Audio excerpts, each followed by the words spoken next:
October, Liaoning Province, northeast China, a major industrial area and a strategic fulcrum between China, Korea, Japan, and the Soviet Union. Liaoning is at the heart of a massive military campaign that will determine the future of the country.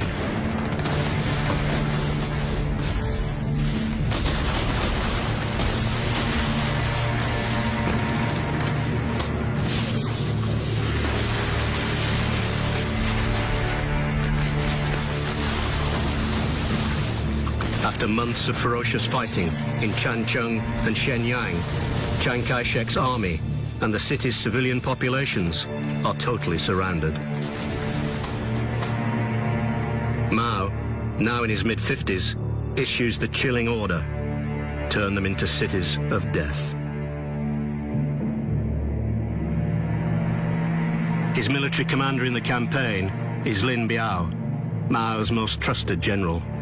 Here on the right, shot by a combat cameraman in this recently unearthed 35mm colour film, he reports back to Mao on the success of the order. The blockade has produced remarkable results and has caused great famine. The civilians are living on leaves and grass. Many have died. On the front line, we have placed a sentry every 50 meters, plus barbed wires and ditches. Any who got out were forced to return. Some knelt in front of our men, begging to be allowed to go. Some put their babies down in front of our troops and turned back. Some hanged themselves there and then. A communist PLA veteran is witness to the suffering. When we saw so many people dying of hunger, we weren't shocked. We had been in and out of piles of corpses, and our hearts had been hardened. We were unmoved. But when we moved into the city and saw what it was like, we were devastated. Many of us wept. A lot of us said, we are supposed to be fighting for the poor? Aren't these the bodies of poor people? Chiang Kai-shek's army is destroyed, suffering over 400,000 dead. At least the same number of civilians die in Changchun alone.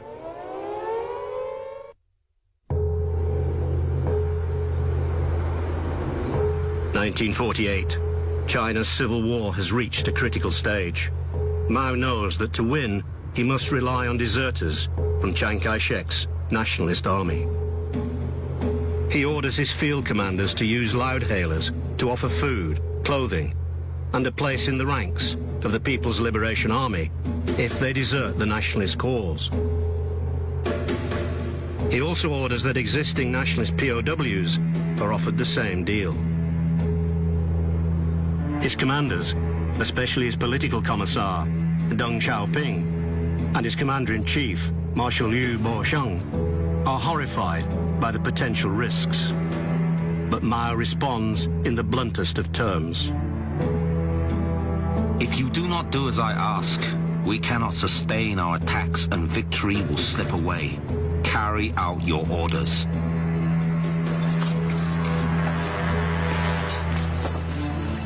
Late December 1948, Kalgan, now known as Zhangjiakou, Hebei Province, northwest of Beijing. The PLA storms the city. Kalgan is occupied on December 24th.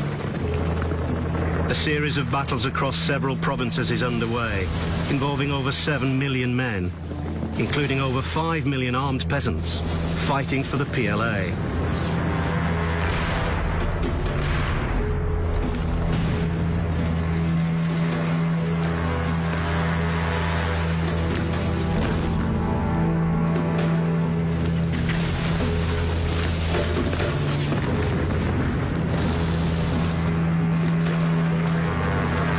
Mao's risky tactic of offering enemy soldiers the opportunity to change sides begins to work.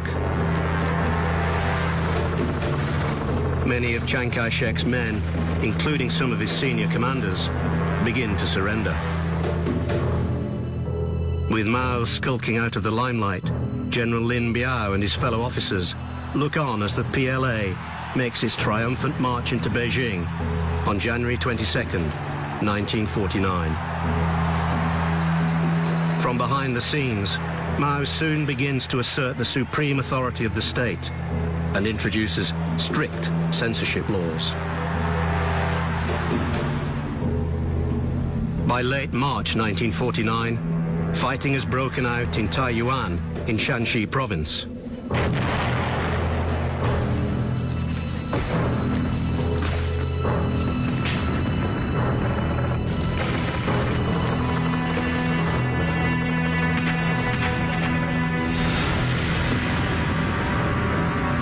The city falls to the PLA on March 24th. On April 23rd, Nanjing falls. Chiang Kai-shek's government flees south to Guangzhou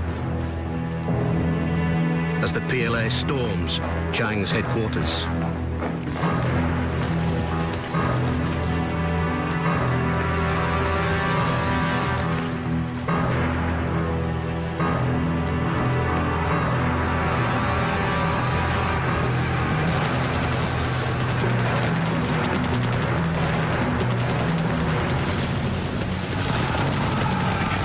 Battles rage all over China as Mao's PLA comes close to total victory.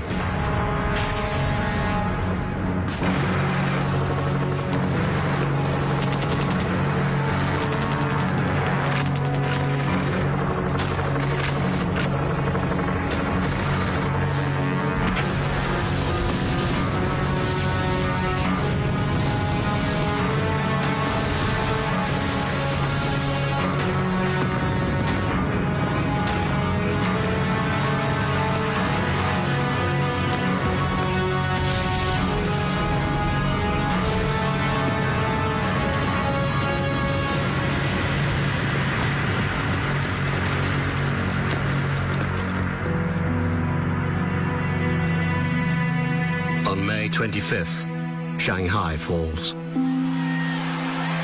The PLA is welcomed into the city as conquering heroes. Zhou Yimin watches as the huge parade passes her home. We were so excited. Everyone was celebrating. There weren't too many communists in my district, but they had promised an end to the corruption and the violence in the city, and everyone wanted that.